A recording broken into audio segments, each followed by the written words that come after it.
Hey everybody, welcome to r/malicious compliance, where people tend to conform to the letter, but not necessarily the spirit of a request. I'm Uncle Reddit, and have I got a story for you. You must have your director's permission to enter the building. During COVID, we hadn't been able to regularly access our office and have instead had to work from home. Most of my team are field-based anyway, so it hasn't been a huge problem. Next to our main office is a workshop/storage area that is managed and accessed only by my team. We use this to store equipment and materials and carry out some work in there. Typically 1 or 2 team members will be there each day, though it could easily be as many as 5. If staff are collecting and dropping off equipment, they might need 2 or more visits per day. On the rare occasion we do need to go into the main office, we have to get permission from our director. We would normally do this a few days in advance, once we had a piece of work that required access. Without this permission, security won't let us in. As the offices are in the city center location, parking is expensive, but our employer will provide it in our own secure car park. To access this car park again, you also have to email for permission. At some point, someone noticed that the staff were requesting parking in the car park, but not access to the main building. I was asked about this by the facility manager, as there was a concern that people were trying to get free parking for personal errands and not work. I explained that staff were carrying out work or collecting equipment from the store, and I'd given them permission. I was told that this was unacceptable, and only our director could give permission to access buildings. I decided the best way to prove my point was with a little malicious compliance. I did a few checks and saw that there was almost immediate opportunity. I instructed my staff that they weren't to access the workshop/store unless they had permission. I said that I knew it was ridiculous, but I had a plan and everything would be sorted within a week. I also told them that for the next few days we would be catching up with all our mandatory training and odd jobs. I told staff if any requests for work came in to ask the customer to call back later in the week, and I would delay any new jobs being allocated for a few days. This all happened on a Tuesday. Wednesday and Thursday were spent catching up on boring admin and e-learning, and then Friday arrives. I allocate jobs to staff and advise my team that if they need access to the workshop/store, then they must email for permission, and entering without consent could lead to disciplinary action. I advised that they should wait by the security desk at the main building until permission was granted. A few hours into the day, I start getting emails from my staff saying they've needed access to the store and have emailed for permission but haven't heard back. I advise that they wait. After another hour or so, I get an irate phone call from the facility manager asking what's going on. I explain that my staff aren't allowed in without permission, and so they're waiting by security, so there are no allegations of them sneaking into the workshop. He asks why permission wasn't granted in advance, and I explain that the work request had only come in on that day. He explains that the director is on leave and can't grant permission, but he could grant permission in his absence. I refused and said that only our director could give permission. I agreed to ask the staff to leave for home and to postpone their jobs. Monday rolled around and I got a phone call from the director. He'd received complaints from the facility manager and a few other senior managers about the situation. Thankfully, he realized how ridiculous the situation was and said he'd only agreed to keep the facility manager quiet. It was clear that I'd orchestrated the situation, but the director was willing to take the blame for the issue. The decision was reversed, and now staff don't need permission. One other plus point is that I've stopped receiving email reminders about my team members' training being out of date. Yeah, there's always that one person that always wants to micromanage everything and try to set rules themselves and just be generally difficult overall. I can't drive anywhere without permission? Okay, I'll follow that rule. Maliciously. This happened when I was 16 years old and just got my driver's license. My parents had me run to the store to pick up some groceries. I stopped by my friend's house on the way back home for maybe 5 minutes to show him I got my license, and I was out driving alone. It was a really fun moment in the life of a 16-year-old. My stepmom, Mary Ann, freaked out. "We didn't give you permission to drive to Bill's house. We told you to go to the store and that's all." I told Mary Ann and my dad that they had let me drive to Matt's house the day before, so I didn't think it was a big deal. They went unreasonable and laid down the unbendable rule that set up the malicious compliance. You are not allowed to drive anywhere we don't give explicit permission for you to drive. Period. End of sentence. Just because you were allowed to do it previously doesn't ever give you permission another time. Ever. Fast forward 3 days later. My 13-year-old stepsister has been a jerk to me all day, and I'm sick of her BS. She goes quiet for about 30 minutes and then comes out all sticky sweet. "Hey Brian, it's time to take me to ballet." I've taken her to ballet 3 days a week since I got my license. It's basically one of my chores, but I see my opportunity to say, "Screw you," to all 3 of them at once. "Sorry Tina, I'm not allowed to take you to ballet. The parents didn't tell me to take you and I don't want to get in trouble." She screams and cries, she begs, she threatens. She calls her mom and leaves a message. She calls my dad and leaves a message. Just like Steve Miller says, times keep on slipping into the future. I'm not sure I'm brave enough to hang on to the bitter end and actually go through with it. I'm shaking, but I know I've got them dead to rights. No call back from the parents, and the clock goes on past the start of her class. Stepmom comes home and Tina runs out to meet her. "Tina, what are you doing here? You're supposed to be at ballet." I hear Tina tell her rendition of the story, leaving out how miserable she had been, and they go back and forth. Mary Ann comes pounding down the hall and yells, as God is my witness, "You just wait till your father gets home." I had to stifle a laugh because I never really believed people actually said that. An hour later, Dad comes home and the 2 of them go running out to meet him and tell him how horrible I was. I wait in my room for the hammer to fall. About 10 minutes later, my dad calls down the hall. "Brian, would you please come here and talk to us?" "Well, Brian, you did it." "What do you mean, Dad?" "You got us all, and there's absolutely nothing we can do about it. Okay, let's make this reasonable for everyone." And they did. They agreed that they were over the top. They recognized that Tina isn't always very nice to me, and they spoke to her about that. I was allowed to have reasonable freedom if I was driving somewhere, since I had good grades and had never been in trouble. I walked down the hall back to my room, my back to my parents, with the world's biggest grin on my face. That's pretty cool. OP got a twofer out of that one. Got back at his parents and his stepsister all at once. And really, his compliance wasn't that bad to begin with, so it seemed to turn out great for everyone overall. To pay the electric bill, your address has to exist.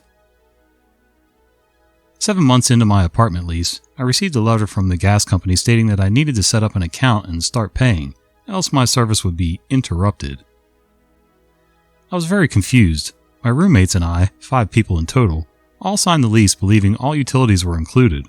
Our lease stated how we could pay utilities where applicable, and based on our conversation with the landlord prior to renting, all 5 of us left the apartment tour interpreting the lease as including utilities.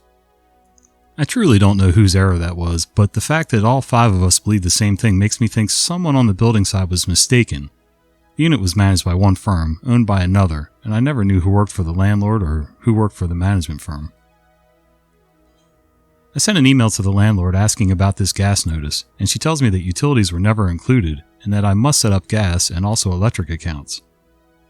I set up a gas account, and to my surprise, we've been charged no back bills at all. 7 months of free gas.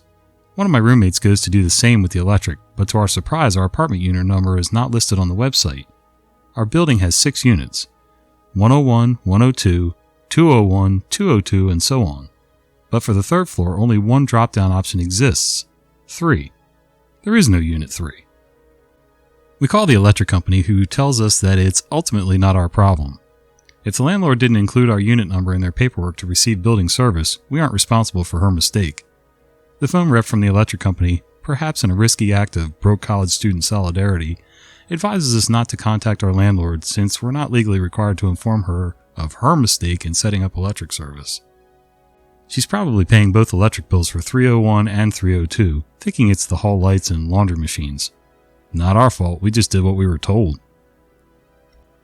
So considering there was really no good communication during the showing of the apartment and signing the lease and everything, how would you guys interpret that? Would you take that as, utilities included, or you had to pay utilities? Usually that's pretty specific in most leases, but, and even after that, since that unit number doesn't exist, would you go along with what they did? Or would you try to be honest and tell the landlord about the mistake? Let me know your thoughts down in the comments. Want to play office politics? Play stupid games, win stupid prizes. Early last year, I started working as a contractor, supporting one of many government agencies here in the U.S. My job description was pretty simple. Act as administrative support for a particular federal employee. In effect, I'm a glorified secretary. I push papers, schedule and file things. and act as a gopher whenever necessary.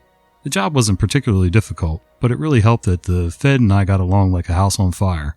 The problem is, the Fed I work for doesn't get along with another Fed who works in the same office. Their job descriptions have nothing to do with each other, and there's really very little need for them to ever interact with each other, but for some reason, which I still don't know, there was bad blood between them. Cue the pandemic. Our office went from a steady workload to a maximum telework position. And just like that, there was no work for the contractors to do. No more pushing papers, no more scheduling or filing things, and no more acting as a gopher. Just long days sitting in my cubicle reading Reddit on my phone. The Fed I support decides that we'll take the opportunity to clean out 2 offices in another building that haven't been used for years, so they can be repurposed. They'd sat idle for years because no one wanted to clean them. These rooms are filthy, with electronics that were old in the 90s, old break room food, cables everywhere, the works. As we get started, I'm happy to be there, as cleaning these rooms means I finally have something to do. Better yet, the Fed I work for was right there with me, elbow deep in garbage. After the first day, we've made solid progress on one of the rooms, but it took me 8 hours of hard labor to get there. I go back to my cubicle to gather my things to go home and find the other Fed waiting for me. "Where have you been all day?" "I've been in the other building helping my Fed clean out a room." That's not your job description. You don't need to be helping that person do that." "I really don't mind. It's better than sitting around on the government's dime doing nothing. And besides, my job is to support this person. If they want me to help clean out a room, I'm more than happy to help." "No, you can't be doing that. If it's not in your job description, then it's not your job. This Fed should know better than to take advantage of your good nature and make you do work that you weren't hired for." "I'm sorry you're going to have to take that up with my Fed. As far as I know, my job is to support this person in whatever way they need, including physical labor." "We'll see about that." The next day, my Fed and I go back to the other building to work. We're 10 minutes into cleaning when the other Fed shows up with a member of the union in tow. The Fed then rips into my Fed for forcing me to do work outside the scope of my duties, and brought the union representative to back up this opinion. The funny thing was, the union rep had no idea what he was doing there. Neither my Fed nor I are members of the union, and his opinion really had nothing to do with the situation. The other Fed brought him in to use as a prop. To his credit, he seemed to know that, because he just gave us an uncomfortable shrug with a look like, "I have no idea why I'm here either," and said nothing at all. Rather than fight about it, my Fed surrenders gracefully, and the 2 of us reluctantly leave the uncleaned rooms behind. A week later, I was sent home after guidance came down from Washington saying that since there was no work being done, contractors were no longer needed to support the Feds on staff until the pandemic ended. I sat home for about a day before getting a call from my company telling me another division needed me. This would be a permanent change of office, and as long as I didn't mind the risk of COVID, I could start immediately. Fast forward several months to November. I'm happily working away in my new office when the Fed who had a problem with my helping clean the rooms comes in to speak with some of the employees in my new office. This person is absolutely livid because the 2 rooms had finally been reassigned, but still needed to be cleaned before they could be turned over to their new owners. This Fed was called into work specifically to clean the rooms, despite still being on maximum telework status, because there was no one else they could call. All of the contractors who had supported them had already been reassigned, and there was nothing in this person's job description that said they couldn't be assigned this particular duty. Apparently, it took almost 2 weeks of backbreaking labor to clean out the rooms until they were good enough to transfer.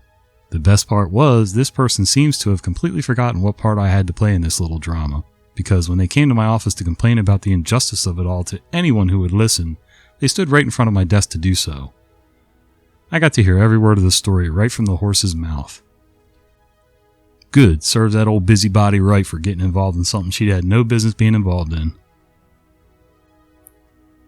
Not spicy enough? Let me fix that. I used to work as a chef. I'd frequently cook meals for families and leave them for reheating and eating later that night or over the next few days. There was a particular client that refused to speak to me. All communication was to be done via sticky notes. For months I cooked and he'd leave requests or comments, and I always tried to follow directions. Apparently, at some point, he read something about spicy food being good for your health. So every day I'd get a note about wanting spicier food. Every day I'd cook spicier and spicier food. For me, it was completely inedible, but I kept getting notes that it wasn't spicy enough. So one day, after getting a sticky note saying, "I said I wanted spicy, do your job," I decided I'd make sure that it was spicy. I grabbed 8 habaneros from the store, carefully sliced them up. Half were added directly to the dish, the other half were made into a vinegar-based sauce the dish was smothered in. I packaged it up and left it for him to have for dinner. The next morning I went in and there was a sticky note. Too spicy. I never got a rude note again. I actually like spicy food, but there is a limit. If it gets to the point where you really can't taste the dish underneath, then it's too much.